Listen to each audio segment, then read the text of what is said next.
Hello students, welcome back to our new video and of our this ICSC class 9 Java series, जिसमें हम लोग धीरे धीरे पूरा सिलेबस ही कवर करेंगे क्लास 9 का। ठीक है, 9 कंप्लीट हो जाए फिर 10 पे भी हम लोग जाएंगे। तो today in this video we will understand how to add 3 numbers. ठीक है, 3 नंबर हमें ऐड करना है और वैल्यू यूज़र से नहीं लेंगे। अभी ये हमारा दूसरा ही प्रोग्राम है, तो इस बार वैल्यू हम लोग खुद ही फीड करेंगे प्रोग्राम में ही। ठीक है, बाद में जब हम लोग स्कैनर क्लास वगैरह पढ़ लेंगे तब हम लोग ये बात करेंगे कि कैसे हम लोग यूज़र से वैल्यू ले। फिलहाल तो यूज़र से कोई वैल्यू नहीं ले रहे हैं, खुद ही हम लोग कर रहे हैं। तो इसके लिए ये जावा प्रोग्राम बनाने के लिए सबसे पहले देखो, कोई भी जावा का प्रोग्राम हो क्लास होना चाहिए, बिना क्लास का बनता नहीं है। तो पहला जो हमारा लाइन है वो यही है क्लास, और क्लास का नाम हम लोग कुछ भी दे सकते हैं। ठीक है, तो यहाँ पे सम दिया गया, आप अपने इच्छा से कुछ भी आप नाम दे सकते हो, अपना नाम भी डालो तो भी चलेगा। लेकिन यहाँ पे एक कन्वेंशन ये रहता है कि जनरली हम लोग क्लास का नाम जो है वो रिलेटेड टू दी प्रोग्राम लिखते हैं, रिलेटेड टू दी प्रोग्राम। अब ऐसा क्यों? जब नाम कुछ भी दे सकते हैं तो प्रोग्राम से रिलेटेड नाम देने का क्या ज़रूरत है? तो ज़रूरत हमारे सुविधा के लिए है। जैसे यहाँ पे सम हम लोग निकाल रहे हैं इस प्रोग्राम में, और मान लेते हैं कि क्लास का नाम दिया हुआ है क्लास, और निकाल रहे हैं सम, हम लोगों ने कर दिया है प्रोडक्ट। ठीक है, तो ये कोड को जब आज से 10-15 साल बाद हम लोग रीड करेंगे तो हम लोग क्लास का नाम देखेंगे प्रोडक्ट, हम लोग आगे रीड ही नहीं करेंगे और ये समझ जाएं कि इस प्रोग्राम में जो 2 नंबर का मल्टीप्लिकेशन या 3 नंबर का मल्टीप्लिकेशन हो रहा है। तो ये हमारे लिए कन्फ्यूज़न होगा। तो इसीलिए हम लोग क्लास का नाम ऐसा ही देते हैं जो कि रिलेटेड टू दी प्रोग्राम हो।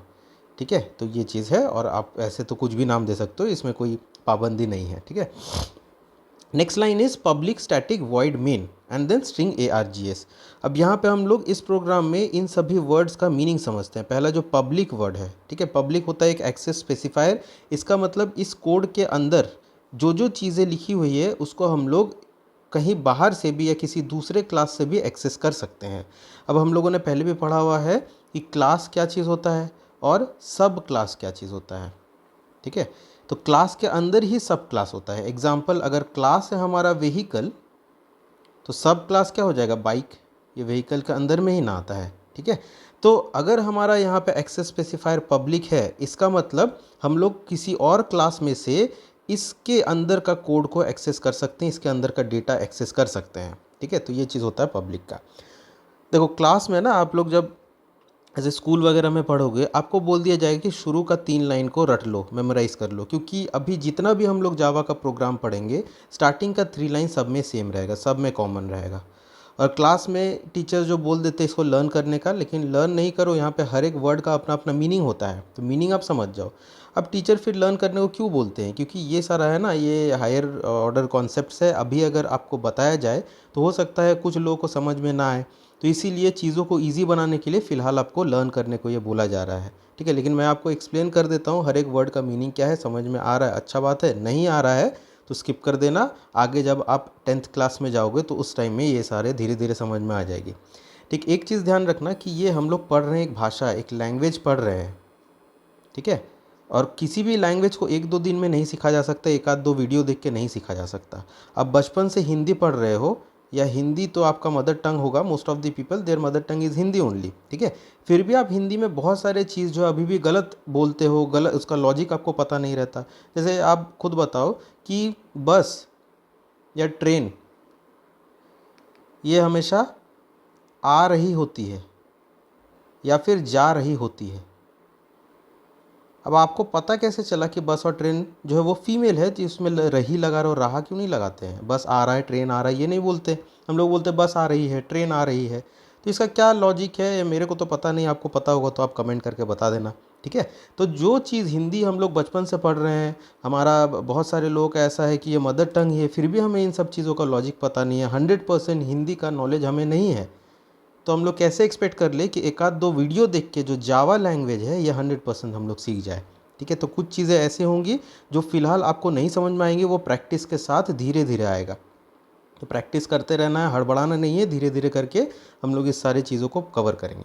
ठीक है, तो पब्लिक का मतलब समझ लिए, अब स्टैटिक का मतलब समझते हैं। ठीक है, स्टैटिक क्या चीज़ होता है? देखो, हम लोगों ने बात किया था कि जावा is what, it is an object oriented programming language. ये ऊप्स कॉन्सेप्ट को फॉलो करता है। इसका मतलब जावा में हर चीज़ का एक ऑब्जेक्ट बनाना पड़ता है, बिना ऑब्जेक्ट बनाए हम लोग चीज़ों को एक्सेस नहीं कर सकते हैं। अब यहाँ पे आप देखो ये जो क्लास हम लोगों ने बनाया है, कहीं पे भी इसका तो ऑब्जेक्ट क्रिएट कर नहीं रहे हैं, तो फिर ये सारे चीज़ चल कैसा रहा है। तो यहाँ पे ये स्टैटिक कीवर्ड हेल्प कर रहा है। स्टैटिक कीवर्ड ये बताता है कि इसके अंदर में जो जो चीज़ लिखा हुआ है उसको चलाने के लिए ऑब्जेक्ट का ज़रूरत नहीं है, ठीक है। तो इसीलिए हम लोग स्टैटिक कीवर्ड का यूज़ करते हैं, ताकि हम लोग कंपाइलर को बता सके कि इसके अंदर जो जो चीज़ लिखा हुआ है उसको चलाने के लिए हमें ऑब्जेक्ट नहीं चाहिए, बिना ऑब्जेक्ट का भी चल जाए। तो ये स्टैटिक यूज़ होता है। Now what is void? Void is a non returnable data type. यहाँ से हम लोग डेटा को रिटर्न नहीं कर सकते हैं, ठीक है। और मेन इज़ ए मेथड और it is a function. And main method is the, हम लोगों ने बहुत बार पहले भी डिस्कस किया है, it is the entry point of any program. कोई भी जावा का प्रोग्राम हो, सबसे पहला कंपाइलर ढूंढता है मेन मेथड, उसको मेन मेथड मिलता है तो ही जाके वहाँ से एग्जीक्यूशन स्टार्ट होता है। तो ये चीज़ याद रखना है। स्ट्रिंग ARGS, अब यहाँ पे स्ट्रिंग के बाद स्ट्रिंग आपको पता है कि यहाँ पे ग्रुप ऑफ कैरेक्टर्स हम लोग स्टोर करके रख सकते हैं। ये ब्रैकेट अगर आपने पहले कोई प्रोग्रामिंग लैंग्वेज पढ़ा हुआ है C++, तो उसमें इसका मतलब होता है एरे, ठीक है। अब ये एरे वैरे अभी डिटेल्स में हम लोग नहीं जाते हैं, ये आगे आने वाले समय में धीरे धीरे हम लोग सीखेंगे। तो इसका मतलब अभी ये, अब फिलहाल के ये समझ सकते हो कि जो भी वैल्यू आ रहा है वो एरे में स्टोर हो रहा है। तो अभी के लिए इतना ही समझ लो, बाकी जब आगे हम लोग सीखेंगे तो धीरे धीरे इस सभी चीज़ों को एक्सप्लेन करेंगे, ठीक है। चलो ये सारी चीज़ हो गई। इसके बाद यहाँ से मेन मेथड स्टार्ट हो रहा है और यहाँ पे मेन मेथड हमारा क्लोज हो रहा है, बंद हो रहा है। अब हमें क्या करना है, प्रोग्राम में 3 नंबर को ऐड करना है। तो 3 नंबर को ऐड करने के लिए हमें 3 नंबर चाहिए कि नहीं चाहिए? तो सबसे पहले तो चाहिए होगा ना 3 नंबर। और जावा हम लोगों ने पढ़ा है इट इज़ स्टैटिस्टिकली टाइप्ड। इसका मतलब पहले हमें वेरिएबल को डिक्लेयर करना पड़ता है, उसके बाद इनिशियलाइज हम लोग करते हैं। जावा में किसी भी वेरिएबल को यूज़ करने से पहले उस वेरिएबल को डिक्लेयर करना पड़ता है, ठीक है। वेरिएबल डिक्लेरेशन का मतलब क्रिएशन ऑफ द मेमोरी। अब मेमोरी तो पहले से ही रहता है कंप्यूटर में, इतना बड़ा सा मेमोरी है। अब इतने बड़े से मेमोरी में हमें एक छोटा सा चंक चाहिए ना, जिसमें हम लोग कुछ वैल्यू स्टोर करके रख सके, उसी को तो कहते हैं डिक्लेरेशन, ठीक है, वेरिएबल डिक्लेरेशन। अब डिक्लेरेशन और इनिशियलाइजेशन एक ही लाइन में हम लोग कर सकते हैं, ये जावा अलाउ करता है। तो यहाँ पे अगला लाइन में दिया गया इंट a = 4। इसका मतलब एक कंप्यूटर का जो हमारा मेमोरी है उसमें क्या चीज़ हुआ है, एक a नाम का वेरिएबल क्रिएट हुआ है और उसमें कैसा डेटा आएगा, इंटीजर डेटा टाइप आएगा। तो इंटीजर ही तो आ रहा है, 4 जाके स्टोर हो रहा है a में, ठीक है, 4 स्टोर हो गया। फिर b = 5 और b का डेटा टाइप क्या है, वो भी इंटीजर ही है, ठीक है, क्योंकि स्टार्टिंग में इंट लिखा हुआ है ना, तो फिर सबका इंटीजर, इस लाइन में जितने भी वेरिएबल हम लोग क्रिएट करेंगे सबका इंटीजर ही रहेगा। तो एक और वेरिएबल क्रिएट होगा b नाम का, जिसमें क्या वैल्यू आएगा, 5 जाके स्टोर हो जाएगा हमारा b में, ठीक है, 5 स्टोर हो गया है। और c नाम का एक और वेरिएबल क्रिएट होगा जिसमें क्या स्टोर होगा, ये 6 जाके उसमें स्टोर हो जाएगा, ठीक है। तो ये 3 वेरिएबल क्रिएट हो चुका है हमारा कंप्यूटर का मेमोरी में, a, b और c। और हम लोगों ने पहले भी बात किया है कि इसका ऑर्डर कोई फिक्स नहीं है, वो डिपेंड करता है कि आपका कहाँ पे मेमोरी फ्री है, प्रोसेसर कौन सा मेमोरी को एलोकेट करेगा, ये हमें नहीं पता है और ये हमें जानने का ज़रूरत भी नहीं है, ठीक है। जावा हमें क्या करता है, खाली इंपॉर्टेंट चीज़ों को दिखाता है, आलतू फालतू की इन्फॉर्मेशन हमें नहीं बताता है। और इस चीज़ को क्या कहते हैं, तो अगर आपने पहले वाला वीडियोज़ देखा होगा तो आपको याद आ रहा होगा, इसको कहते हैं abstraction. Abstraction means hiding of unnecessary details and showing only the important feature. अब कंप्यूटर कहाँ पे क्या सेव कर रहा है नहीं कर रहा है उससे तो हमें कोई लेना देना नहीं है, हमें तो फाइनल आंसर से मतलब है। तो वही तो जावा करता है, हमें बस फाइनल आंसर ला के दिखाता है, अंदर में क्या कैलकुलेशन चल रहा है ये हमारा काम का नहीं है, ठीक है। अब यहाँ पे क्या चीज़ होता है, एक और वेरिएबल क्रिएट होता है इंट डेटा टाइप का, और वेरिएबल का नाम क्या है, सम। तो कंप्यूटर के मेमोरी में एक और हमारा वेरिएबल क्रिएट होता है, नाम होता है सम, जिसका डेटा टाइप है इंट। और वैल्यू उसमें क्या स्टोर होगा, a + b + c। इसका मतलब a में जो है, b में जो है, c में जो है, तीनों को ऐड कर देगा। तो यहाँ पे 4 + 5 = 9, 9 + 6 = 15। तो सम में क्या सेव होगा, 15 जाके हमारा सम में सेव हो जाएगा, ठीक है। अब क्या चीज़ है, system.out.println and this line what it does is it displays something on the screen. कोई भी चीज़ को स्क्रीन में दिखाना है तो ये वाला लाइन को यूज़ करते हैं। तो यहाँ पे क्या स्क्रीन में दिखाना है, क्या स्क्रीन में हमारा सम प्रिंट होगा, तो ऐसा नहीं है। सम नाम का एक वेरिएबल है और इस वेरिएबल के अंदर जो डेटा है वो डेटा प्रिंट होगा। तो सम नाम का जो वेरिएबल है, डेटा है 15, स्क्रीन में हमारा क्या प्रिंट होगा, स्क्रीन में आ जाएगा 15।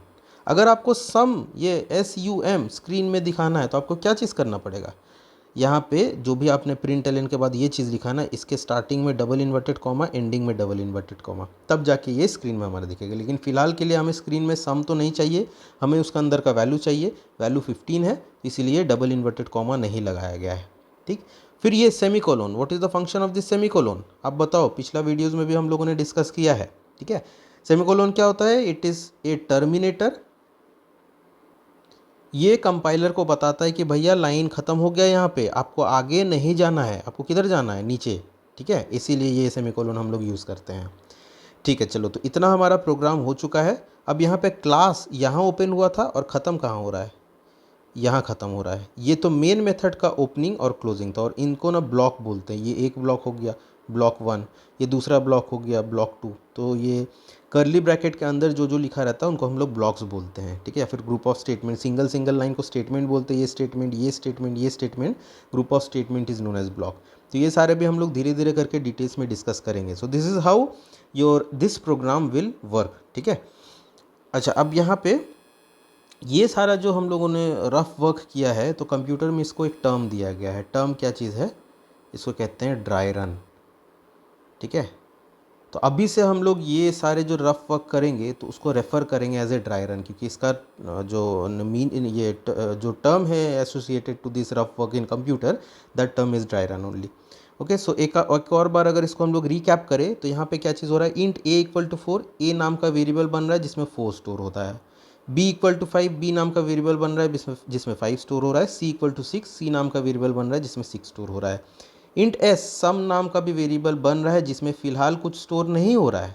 उसमें क्या होगा, a का जो भी वैल्यू, a में क्या वैल्यू है 4, प्लस b में जो भी वैल्यू है, b में क्या है 5, प्लस c में जो भी वैल्यू, c में 6, इनका जो सम है वो सम जाके स्टोर होगा इसमें।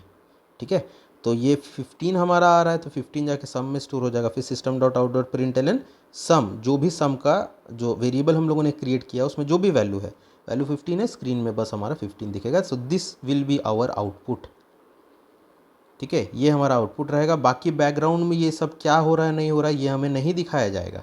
ठीक है, और आप फिर से, I am repeating, what do we call the very essential feature that is being displayed on this screen and hiding of unnecessary details. Okay, what do we call that? ठीक, so you write down the answer in the comment box. Just now I have discussed what it means. Okay, I am repeating my question. Hiding of unnecessary details and showing only the very essential feature, what do we call it? So you write down the answer in the comment box. Okay, so let's stop here only. Now let us go to our computer screen and understand how this program gets executed in our IDE. Which IDE we are using? We are using BlueJ.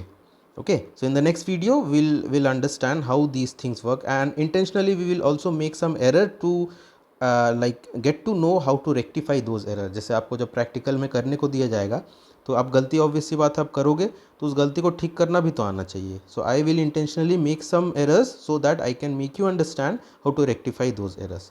ठीक है, so let's stop this video here only, and in the next video we'll discuss these things in our computer screen. Okay.